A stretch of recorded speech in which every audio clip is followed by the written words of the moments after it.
ನಾನು ನಿಮ್ಮ ಶಿವನಗೌಡ. ನಮ್ಮ ಒಂದು ಕೃಷಿ ಋಷಿ ಯೂಟ್ಯೂಬ್ ಚಾನಲ್ಗೆ ಮತ್ತೆ ಸ್ವಾಗತ. ಸೊ ಇವತ್ತಿನ ದಿನ ನಾವು ಹಾವೇರಿ ಜಿಲ್ಲೆ ಹಿರೇಕೆರೂರು ತಾಲೂಕಿನ ಒಡೆಯನ್ಪುರ ಗ್ರಾಮದಲ್ಲಿದ್ದೀವಿ. ಸೊ ನಮ್ಮ ಜೊತೆ ಇದ್ದಾರೆ ರುದ್ರಣ್ಣ ಅವರು.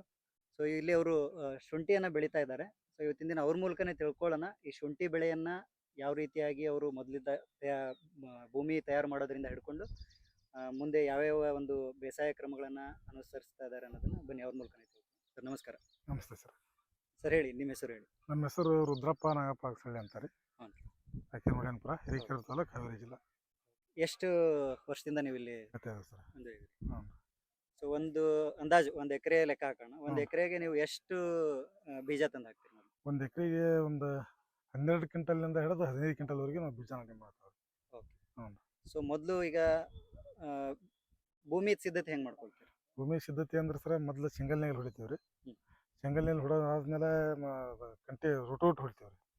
ರೂಟೋಟ್ ಹೊಡಕಿದ್ಮೇಲೆ ಅಂತ ಮತ್ತೆ ಬಲರಾಮ್ ಹೊಡ್ಕೊಂಡು ಮತ್ತೆ ರೂಟೋಟ್ ಹೊಡೋದು, ಆನಂತರ ಟ್ರಂಚ್ ಹೊಡಿಸ್ತೀವಿ ಸರ್. ಮೊದಲು ನಿಮ್ದು ಏನು ಫ್ಲಾಟ್ ಲ್ಯಾಂಡ್ ಇರ್ತಿತ್ತು, ಸಮತಟ್ಟಾದ ನೆಲ ಇರ್ತಿತ್ತು, ಅದಕ್ಕೆ ನೀವು ಮೊದಲು ದೊಡ್ಡ ಸಿಂಗಲ್ ನೇಲ್ ಹಾಕ್ತೀವಿ ರೀ. ಆಮೇಲೆ ರೋಟೋಟ್ ಹೊಡ್ಕೊಂಡು ಮತ್ತೆ ಒಂದ್ಸರ್ತಿ ಬಲರಾಮ್ ಮಟ್ಟಿ ಹೊಡ್ಕೊಂಡು ಮತ್ತೆ ರೂಟೋಟ್ ಹೊಡ್ಕೊಂಡ್ರಿ. ಆನಂತರ ಏನೈತ್ರ ಲೈನ್ ಔಟ್ ಕೊಟ್ಟು ಟ್ರಂಚ್ ಹೊಡಿಸ್ತೀವಿ. ಓಕೆ. ಈಗ ಈ ರೀತಿ ಏನು ಟ್ರೆಂಚ್ ಮಾಡಿದ್ರೆ ಸೊ ಎಷ್ಟು ಬೆಡ್ ಮಾಡುತ್ತೆ ಒಂದು ಎಕರೆದಲ್ಲಿ ಅಂದ್ರೆ ಸರ್, ಅದು ಇಷ್ಟ ಅಂತ ಗೊತ್ತಾಗಲ್ಲ ಸರ್. 18 ಫುಟಿಗೆ ಒಂದು ಮಡಿ 18 ಫುಟ್ ಮಾಡ್ತಾವ್ರಿ. ಇದು ಸಾಲಿಂದ ಸಾಲಿಂದ ಸಾಲಿ 3.5 ಅಡಿ ಕೊಡ್ತಾವ ಸರ್. 3.5 ಅಡಿ. ಸೊ ಒಂದು 12 ಕ್ವಿಂಟಲಿಂದ 15 ಕ್ವಿಂಟಲ್ ಬೀಜ ಬೇಕು ಸರ್. ಅವನ್ನ ಎಲ್ಲಿಂದ ತೊಗೊಂಡ್ಬರ್ತೀವಿ? ಚೆನ್ನಾಗಿ ಬೆಳೆದಂಥ ಹೊಲದಿಂದ ರೀ, ಕೊಳೆಯಲ್ದಂಥ ಹೊಲದಿಂದ ತಗೊಂಡ್ಬಿಡ್ತಾವ್ರಿ. ಅಥವಾ ನೀವು ಹೋದ ವರ್ಷ ಮಾಡಿ ಇಟ್ಕೊಂಡಿರ್ತೀರಿ ನೀವು?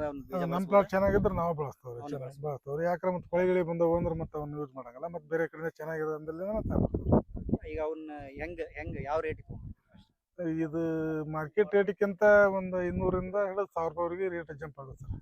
ಓಕೆ. ಈಗ ಏನು ಮಾರ್ಕೆಟ್ ನೀವು ಮಾರ್ತೀರಿ ಅದಕ್ಕಿಂತ ಜಾಸ್ತಿ? ಅದಕ್ಕಿಂತ 200ರಿಂದ 1000 ರೂಪಾಯಿ ರೇಟ್ ಜಂಪ್ ಆಗುತ್ತೆ ಸರ್. ಆಮೇಲೆ ಮೊದಲಿಗೆ ಭೂಮಿ ಸಿದ್ಧತೆ ಆಯ್ತು, ಆಮೇಲೆ ಬೀಜ ತೊಗೊಂಬರ್ತೀರಿ. ಸೊ ಇದನ್ನ ಯಾವ ರೀತಿ ಇದನ್ನ ಮಾಡ್ತೀರಿ ಹಾಕುವಾಗ ಸರ್? ಮೊದಲು ಗುಣಿ ಹೊಡ್ಕೊಂತಾರೆ ಸರ್. ಗುಣಿ ಹೊಡ್ಕೊಂಡ್ಮೇಲೆ ಗುಣಿ ಗೊಬ್ಬರ ಅಂತಂದು ಹಾಕ್ತಾವ ಸರ್. ಯಾವುದು ಸರ್ ಇದು? DAP ಅವನ್ನೆಲ್ಲ ಹಾಕಿರ್ತಾವ ಸರ್. ಬೆಡ್ಡಿಗೆ ಉಗ್ಗಿ ಮಡಿ ಗಿಡಿ ಮಾಡಿದ್ಮೇಲೆ ಬೀಜ ಹಾಕಬೇಕು, ಗುಣಿ ಹೊಡಿತಾರೆ ಸರ್. ಅವಾಗ ಈ ಸಾವಯವ ಅಂತಂದು ರಗಡ ಸೊರಮನಸ್ಸನ್ನ ಹಾಕಿರ್ತಾವ ಸರ್. ಹಾಕಿ ಗುಣಿ ಮಾಡಕ್ಕೆ ಇದನ್ನ ಹಾಕ್ತಾವ, ಸಾವಯವ ಗೊಬ್ಬರ ಬರುತ್ತೆ ಸರ್. ಭೂಮಿ ಶಕ್ತಿ ಇವು ಬರ್ತಾವ ಸರ್. ಅವನ್ನ ಗುಣಿ ಮೇಲೆ ಹಾಕಿ ಬೀಜ ನಾಟಿ ಮಾಡಿ ಅದ್ರ ಮೇಲೆ ಮಣ್ಣು ಹಾಕಿ ಮತ್ತೆ ಹುಲ್ಲು ಹಚ್ಚಿ ಅವನ್ನ ಮಾಡ್ತಾವ ಸರ್. ಅದಾದ್ಮೇಲೆ ಬೀಜ ಹಾಕ್ತೀರಿ. ಹ್ಞೂ ರೀ. ಆಮೇಲೆ ಇದು ಇವೆಲ್ಲ ಮೊದಲೇ ಡ್ರಿಪ್ ವ್ಯವಸ್ಥೆ ಎಲ್ಲ ಡ್ರಿಪ್ ವ್ಯವಸ್ಥೆ ಮೊದಲೇ ಮಾಡ್ಕೊಂಡು ನೀವೇನು ಟ್ರೆಂಚ್ ಹೊಡಿಸತ್ತೆ ಈ ಮಡಿ ಮಾಡ್ಕೊಡ್ತಾರೆ ಸರ್ ನಮಗೆ. 5 ಮಡಿ ಒಂದು ಕರೆಕ್ಟ್ 2 ಬಿಟ್ಟು 4 ಮಡಿ ಬಿಟ್ಕೊಂಡು 5ನೇ ಮಡಿಗೆ ಒಂದು ಲೈನ್ ಕೊಡ್ತಾವೆ ಸರ್. 5 ಮಡಿ ನಡುವೆ ಒಂದು ಸರ್. ಮೊದಲು ಅದನ್ನ ಟ್ರೀಟ್ಮೆಂಟ್ ಮಾಡ್ತೀರಿ? ಬೀಜ ಟ್ರೀಟ್ಮೆಂಟ್ ಮಾಡ್ತಾವೆ ಸರ್. ಅವನೇನು ಇವನ್ನ ಗಡ್ಡಿನ ಮೊದಲು ಇದು ಮುರ್ಕೊಂಡು ಸರ್, ಮುರ್ಕೊಂಡು ಬೀಜದ ಅತಿ ಮುರಿದಿರ್ತವೆ. ಅದನ್ನು ಮೊದಲು ಇದು ರಾಸಾಯನಿಕದೊಳಗೆ ಇದನ್ನ ಬೀಜೋಪಚಾರ ಮಾಡ್ಕೊಂಡು ನಂತರ ಹಾಕೋದೊಂದು 2-3 ದಿನ ಐತಿ ಅಂದಾಗ ರೆಕಾರ್ಡನ್ನು ಸುಡಮನಸ್ಸೊಳಗೆ ನಾವು ವ್ಯವಸ್ಥೆ ಟ್ರೀಟ್ಮೆಂಟ್ ಮಾಡೀವ್ರಿ. ಒಂದು 3 ದಿನ ಮುಂಚಿತವಾಗಿ ಮಾಡ್ಕೊಂಡು ಮತ್ತೆ ಇದನ್ನ ನಾಟಿ ಮಾಡ್ಸ್ಯಾವ್ರಿ. ಎಷ್ಟು ದಿನದ ಬೆಳೆ ಇದು ಸರ್? ಇದು 4 ತಿಂಗಳು ಬೆಳೆ ಸರ್. ಇದು ಈಗಿದು ಟೋಟಲ್ ಬರೋದು ಎಷ್ಟು? ಬರೋದು ಸರ್ 6 ತಿಂಗಳ ಮಟ್ಟ ನಾವು ಅದಕ್ಕೆ ಟ್ರೀಟ್ಮೆಂಟ್ ಮಾಡ್ಬೇಕು ಸರ್. 6 ತಿಂಗಳು ತುಂಬ ಮಟ್ಟ. ಆದ್ರೆ ಅದು ಇದಕ್ಕೆ ಬರ್ಬೇಕಾದ್ರೆ ಒಂದು 8ರಿಂದ 9 ತಿಂಗಳು ಆಗ್ತದೆ. ಸೊ 8-9 ತಿಂಗಳಿಗೆ ಕಟಾವು ಮಾಡಿ ಮಾರ್ಬೋದು ಸರ್. ಸೊ ಈಗ ಎಲ್ಲಿ ಮಾರಾಟ ಮಾಡ್ತೀವಿ? ಮಾರಾಟ ಸರ್ ನಾವು ಇಲ್ಲಿ ಶಿಕಾರಿಪುರ ಮಾಡ್ತೀವಿ. ಸಾಮಾನ್ಯ ಶಿಕಾರಿಪುರನ ಹೆಚ್ಚು ಹೋಗೋದು ಸರ್. ಓಕೆ. ಮೊದಲು ಅದು ವಾಷಿಂಗಿಗೆ ತಗೊಂಡು ಹೋಗ್ತಿರಲ್ಲ, ಏನು ಅವ್ರು ನೀವೇ ವಾಶ್ ಮಾಡಿಸಿ ಮಾರ್ಬೇಕಾ ಅಥವಾ ಇಲ್ರಿ ಡೈರೆಕ್ಟ್ ಅವ್ರಿಗೆ ಕೊಡ್ತೀರಾ? ಡೈರೆಕ್ಟ್ ಅವ್ರ ವಾಷಿಂಗ್ ಚಾರ್ಜ್ ಅವ್ರದ್ರಿ, ಗಾಡಿ ಚಾರ್ಜ್ ಅವ್ರದ್ರಿ. ಅವ್ರನ್ನ ಬಿಟ್ಕೊಂಡು ಮಾತಾಡಿರ್ತಾರೆ. ಸೊ ಇಲ್ಲೇ ಬಂದು ಅವರು ಖರೀದಿ ಮಾಡ್ತಾರೆ. ಏನು ಸದ್ಯದ ರೇಟ್ ಏನು? ಸದ್ಯ ಈಗ 4,500 ರೂಪಾಯಿನ ಐತಿ ಅಂತ ಅಂತಾರೆ. ಈಗ ಒಂದು 2-3 ದಿನದಿಂದ 8,500-9,000 ಮಟನ ಐತ್ರಿ. ಈಗ ಇವತ್ತಿನ ಕಮ್ಮಿ ಆಗೈತೆ. ಸೊ ಒಂದು ಎಕರೆಗೆ ಇಳುವರಿ ಎಷ್ಟು ಬರುತ್ತೆ? ಒಂದು ಎಕರೆಗೆ ಅದು ನಾವು ಮಾಡ್ತಕ್ಕಂಥ ತಾಕತ್ತಿನ ಮೇಲೆ ಒಂದು 550-600 ಪ್ಯಾಕೆಟ್ ತೆಗಿಬೋದು ರೀ. ಒಂದು ಪ್ಯಾಕೆಟ್ 60 kg ಪ್ಯಾಕೆಟ್. ಹ್ಞೂ ರೀ. ಸೊ ಅಲ್ಲಿಗೆ ಇಲ್ಲೇ 30. ಹ್ಞೂ ರೀ. 530 ಅಂದ್ರೆ ಒಂದು 30,000 ಬರ್ತೈತ್ರಿ. 30 ಲಕ್ಷವರೆಗೆ ನಾವು ಅದನ್ನ ಅಲ್ಲ ತೆಗಿಬೋದು. 30,000 ಕೆಜಿ ಬರ್ತೈತ್ರಿ. ಹಾ, ಈಗ ಬರೋದು 500 ಬ್ಯಾಗ್ ಹ್ಞೂ ರೀ. ಒಂದು 60 ಕೆಜಿ ಅಂದ್ರೆ 5 30 ಒಂದು ಒಂದು 30,000 ಕೆಜಿ ಆಯ್ತು. 25ರಿಂದ 30 ಟನ್ ಅಂತ ತೆಗಿಬೋದು. 30 ಟನ್ 25 ಟನ್ ಅಂತ ಮಿನಿಮಮ್ ಇಲ್ಲ ಅಂದ್ರೆ ಒಂದು ಬರ್ತದೆ. ಎಕರೆಗೆ 25ರಿಂದ 30 30 ಟನ್ ಟನ್ ಬರ್ತೈತಿ. ಬರ್ತದೆ. ಸೊ ಒಂದು ಟನ್ನಿಂದ ರೇಟು ಬಂದ್ಬಿಟ್ಟು 4,500. ಹ್ಞೂ ರೀ. ಒಂದು ಟನ್ ಏನು ಇಲ್ರಿ ಕ್ವಿಂಟಲ್ ಇಲ್ರಿ 60 ಕೆಜಿ ಪ್ಯಾಕೆಟ್. 60 ಕೆಜಿಗೆ kg packet. 4,500. ಓಕೆ. ಅಲ್ಲಿಗೆ ನೀವು ಒಂದು ಎಕರೆಗೆ ಎಷ್ಟು ಇದಾಗ್ತದೆ? ಈಗ ಒಂದು 25 ಟನ್ ಅಥವಾ 30 ಟನ್ ಅಂತ ಇಟ್ಕೊರಿ. 60 ಕೆಜಿ 30 ಡಿವೈಡ್ ಬೈ 60 ಅಂದ್ರೆ ಸೇಮ್ ಮತ್ತೆ ಒಂದು ಎಷ್ಟಾಗುತ್ತೆ? ಒಂದು 25 ಲಕ್ಷ ರೂಪಾಯಿವರೆಗೆ ಅದು ನಿಯರ್ ಕೊಂಡೋಗಿ ಬರುತ್ತೆ. ಒಟ್ಟಿಗೆ ಪೂರ ಒಂದು 500 ಬ್ಯಾಗಿಂದ ನಿಮಗೆ ಹಾ, ಅಷ್ಟು ಸಿಗುತ್ತೆ. ಮಾಡುತ್ತೆ. ಅದ್ರೊಳಗೆ ಖರ್ಚು ಎಷ್ಟು? ಖರ್ಚು ಬರುತ್ತೆ ಸರ್. ಈ ಲವಣಿ ಹೊಲ ಅಂದ್ರೆ ಒಂದು 5 ಲಕ್ಷ ರೂಪಾಯಿ ಮಿನಿಮಮ್ ಒಂದು ಎಕರೆಕ್ಕೆ ಖರ್ಚು ಬಂದಿರುತ್ತೆ. ಲವಣಿನೇ ಲವಣಿ ಹೊಲ ಅಂದ್ರೆ ಬರುತ್ತೆ ಒಂದು 5 ಲಕ್ಷ ರೂಪಾಯಿ ಮಿನಿಮಮ್ ಬರುತ್ತೆ. ಆ ಲವಣಿ ರೇಟ್ ಸೇರ್ಕೆ ಒಂದು ಎಕರೆಗೆ. ಹ್ಞೂ ರೀ. ಮಾಡಿ ನಾವು ಖರ್ಚು ಗಿಚ್ಚು ಎಲ್ಲ ಸೇರ್ಕೊಂಡೇ ಬರುತ್ತೆ. ಒಟ್ಟು ಒಂದು 5 ಲಕ್ಷ ರೂಪಾಯಿ 5 ಲಕ್ಷ ಖರ್ಚಿದೆ ರೂಪಾಯಿ ಮಿನಿಮಮ್ ಎಲ್ಲ ಆಯ್ತು ರೀ. ಬೀಜದ್ದು ಔಷಧಿದ್ದು ಆಯ್ತು. ಎಲ್ಲ ಸೇರಿ ಒಂದು 5 ಲಕ್ಷ ರೂಪಾಯಿ ಖರ್ಚು. ಲಾಭ ಇದೆ ನಿಮಗೆ. ಐತ್ರಿ ಅಂದ್ರೆ ಚೆನ್ನಾಗಿ ಬೆಳಿಬೇಕ್ರಿ. ಬೆಳೆದ್ರೆ ಲಾಭ ಐತಿ. ಬೆಳೆ ಇದೆ ಜೊತೆಗೆ ರೇಟ್ ಸಿಗುತ್ತೆ. ಹೌದ್ರಿ ಹೌದು. ಮತ್ತೆ ಈಗ ಭತ್ತ ಏನೇನು ಔಷಧಿ ಹೊಡಿತೀರಿ ಇದಕ್ಕೆ? ಇದಕ್ಕೆ ಸರ ನಾವು ಔಷಧಿ ಅಂದ್ರೆ ಸ್ಟಾರ್ಟಿಂಗ್ ಏನೇನು ರೋಗ ಬರುತ್ತಾ? ಇದಕ್ಕೆ ಹೆಚ್ಚಾಗಿ ಕಾಣೋದು ಸರ ಎಲೆ ಚುಕ್ಕೆ ರೋಗ ರೀ.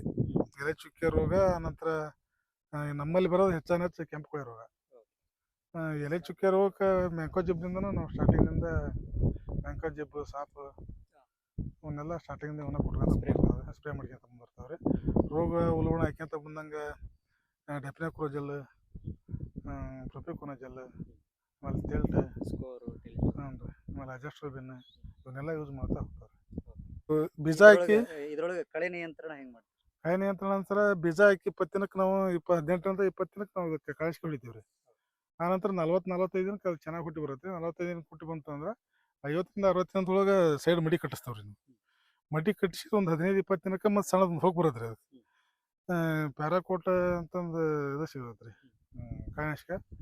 ಅದನ್ನ ಯೂಸ್ ಮಾಡ್ತಾವೆ ರೀ. ಈಗ ಎಲಿ ಕೊಳೆ ಮತ್ತು ಹುಲ್ಲಿನ ಜಾತಿ ಕೊಳೆ ಮತ್ತು ಎಲಿ ಕೊಳೆ, ಎಲಿ ಜಾತಿ ಇದು. ಈಗ ನಾವು ಎಲಿ ಜಾತಿ ಇದೆಲ್ಲ ಸಾಯ್ತು ಸರ್. ಪ್ಯಾರಾಕೋಟ್ ಗೋಳ ಎರಡು ಹೋಗ್ತವೆ. ಹ್ಞೂ. ಮತ್ತು ಕೈಲಿ ಕಳಿಸ್ತೀರಿ.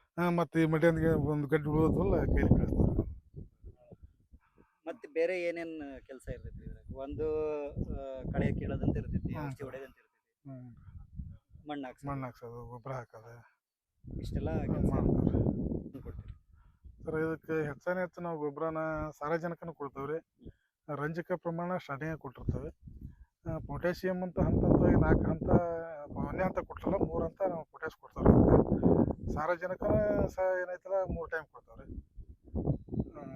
ಕೊಡ್ತಾವ್ರಿ. ಒಟ್ಟು ಮಣ್ಣು DAP ಪೊಟ್ಯಾಷ್ 3 ಹಾಕ್ತಾವೆ ರೀ. ಅಂದ್ರೆ ಇದು ರಂಜಕ ಏನೈತಲ್ಲ ಒಟ್ಟು ತಳಕ ಪ್ರಿಪೇರ್ ಮಾಡಿರ್ತೀವಿ ರೀ. ಅದನ್ನು ಮೇಲ್ಗಡೆ ಮಾತ್ರ ರಂಜಕ ಕೊಡಲ್ಲ ರೀ. ಸಾರಜನಕ ಮತ್ತು ಪೊಟ್ಯಾಷ್ ಏನೈತಲ್ಲ ಫೆರಸ್, ಜಿಂಕ್, ಬೋರಾನ್ ಇವನ್ನೆಲ್ಲ ಒಟ್ಟು ಮಿಶ್ರಣ ಮಾಡಿ ಕೊಡ್ತಾವೆ ರೀ. ಸೊ ವೀಕ್ಷಕರೇ, ಇವತ್ತಿನ ದಿನ ನಾವು ಹಾವೇರಿ ಜಿಲ್ಲೆ ಹಿರೇಕೆರೂರು ತಾಲೂಕಿನ ಒಡೆಯಂಪುರ ಗ್ರಾಮಕ್ಕೆ ಬಂದು ರುದ್ರಪ್ಪ ಅವ್ರ ಜೊತೆ ತಿಳ್ಕೊಂಡ್ವಿ. ಅವರು ಯಾವ ರೀತಿಯಾಗಿ ಇಲ್ಲಿ ಶುಂಠಿಯನ್ನು ಬೆಳೀತಾ ಇದ್ದಾರೆ ಅನ್ನೋದನ್ನು.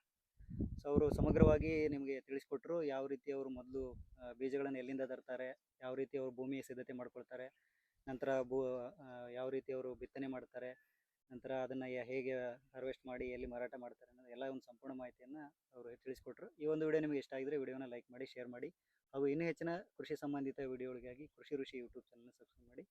ಧನ್ಯವಾದಗಳು.